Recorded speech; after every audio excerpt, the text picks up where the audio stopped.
ಆಳು ಸುತ್ತಲು ಕಟ್ಟಿತುರುಗಳ ಕೋಳ ಹಿಡಿದರು. ಬೊಬ್ಬಿದು ಗೋಪಾಲರಾಂತರೆ ಕಾದಿದರು. ಕಡಿ ಕಂಡಮಯವಾಗೆ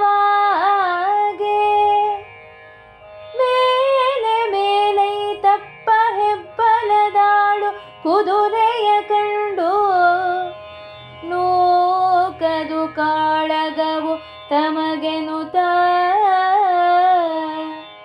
ತಿರುಗಿತು ಗೋವರುಳಿದವರು.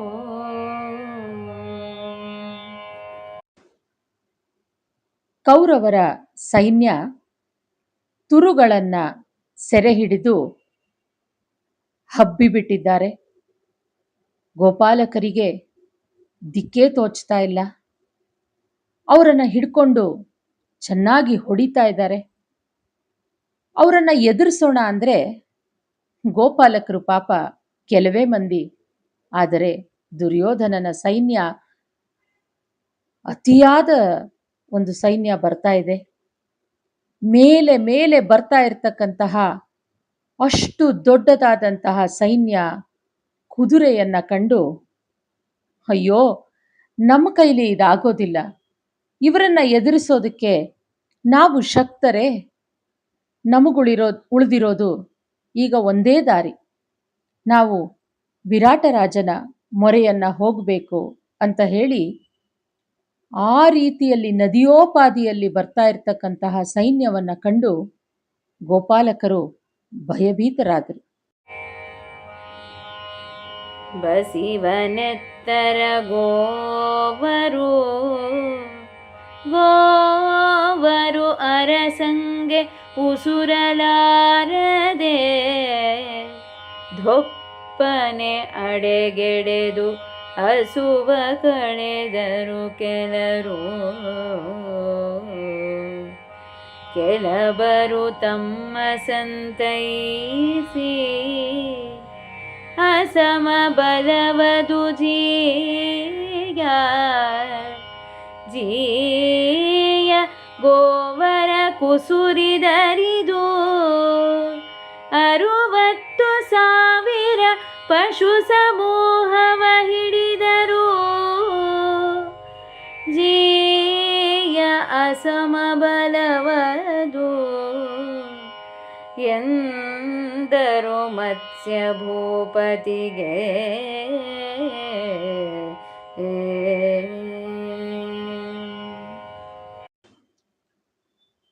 ಕೌರವನ ಅಗಾಧ ಸೈನ್ಯವನ್ನು ನೋಡಿ ದಿಕ್ಕುಗೆಟ್ಟಂತಹ ಗೋಪಾಲಕರು ಏನು ಮಾಡೋದಕ್ಕೂ ತೋಚ್ತಾ ಇಲ್ಲ. ನಾಲಿಗೆ ಒಣಗಿ ನಿಟ್ಟುಸಿರಿನಿಂದ ಆ ಯುದ್ಧದ ಭೀತಿಯನ್ನು ಕಂಡು ವಿರಾಟರಾಜನ ಹತ್ರ ಬಂದಿದ್ದಾರೆ. ಆದರೆ ಅವ್ರಿಗೆ ಯಾರಿಗೂ ಮಾತಾಡೋಕ್ಕೂ ಆಗ್ತಾ ಇಲ್ಲ. ಕೆಲವರು ತೊದಲ್ತಾ ಇದ್ದಾರೆ, ಕೆಲವರು ಕೈ ಸನ್ನೆಯಲ್ಲಿ ಅಲ್ಲಿ ಗೋವುಗಳು ಅನ್ನುವಂತಹ ದುಃಖವನ್ನು ವ್ಯಕ್ತಪಡಿಸ್ತಾ ಇದ್ದಾರೆ. ರಕ್ತವನ್ನು ಸುರಿಸ್ಕೊಂಡು ಬಂದಿದ್ದಾರೆ ಕೆಲವರು. ಬರ್ತಾ ದಾರಿಯಲ್ಲಿ ಬಿದ್ದು ಗಾಯಗೊಂಡವರು, ಹೊಡೆತಗಳಿಂದ ಗಾಯಗೊಂಡವರು. ಹೀಗೆ ಗೋಪಾಲಕರು ರಾಜನ ಹತ್ರ ಬಂದು ಧೊಪ್ ಅಂತ ಬಿದ್ದು ಬಿಡ್ತಾರೆ ಕೆಲವರು.